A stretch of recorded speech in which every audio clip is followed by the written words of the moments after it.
Hello, I'm Lila King, and this is my informational speech on the life of Ruth Bader Ginsburg. Joan Ruth Bader was born March 15, 1933 in Brooklyn, New York. She was the second daughter of Nathan and Celia Bader. She grew up in a low-income working-class neighborhood, and her mother did not attend college.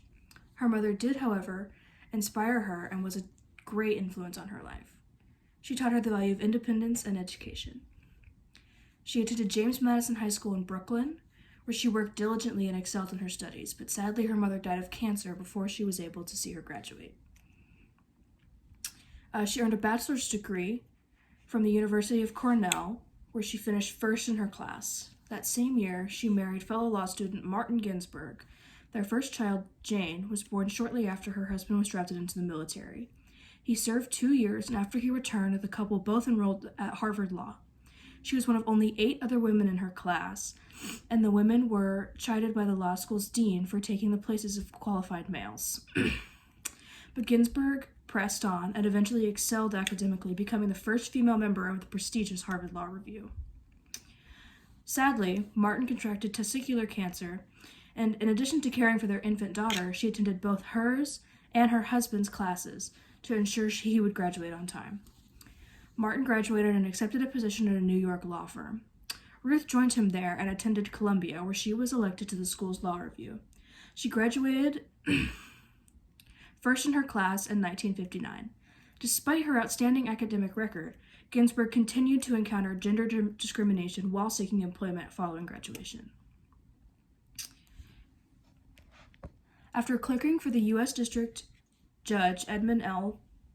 Palmieri from 1959 to 1961, Ginsburg taught at Rutgers University from 1963 to 1972, and she taught at Columbia from 1972 to 1980, where she became the school's first female tenured professor. During the 1970s, she also served as the director for Women's Rights Project of the American Civil Liberties Union, for which she argued 6 landmark cases on gender discrimination before the U.S. Supreme Court. Ruth believed that the law was gender blind and that it should serve everyone equally. One of the 5 cases she won before the Supreme Court involved a portion of the Social Security Act that favored women over men because it granted the benefits of widows but not widowers. In 1980, she was appointed to the U.S. Court of Appeals for the District of Columbia. She served there until 1993, when she was appointed to the U.S. Supreme Court by President Bill Clinton. Clinton chose her because she had great experience and intellect to deal with the conservatives that stacked the court. The Senate Judiciary Committee hearings were unusually friendly. Despite frustrations expressed by some senators over Ginsburg's evasive answers to hypothetical questions, several expressed concern over how she could transition from social advocate to Supreme Court justice. In the end, she was easily confirmed by the Senate, 96-3.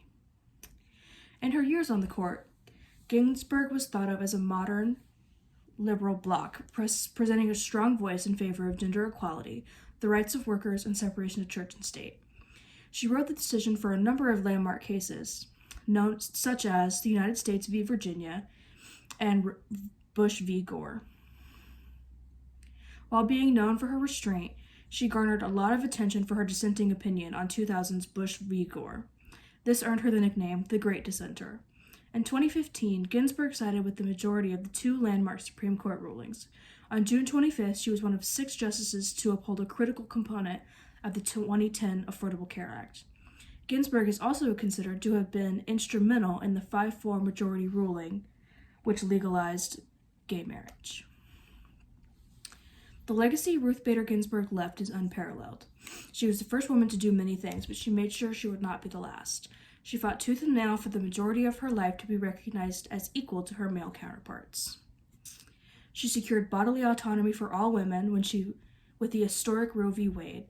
She fought through the loss of her husband, her ailing health, and so much more, just to remind everyone that women belong in all places where decisions are being made.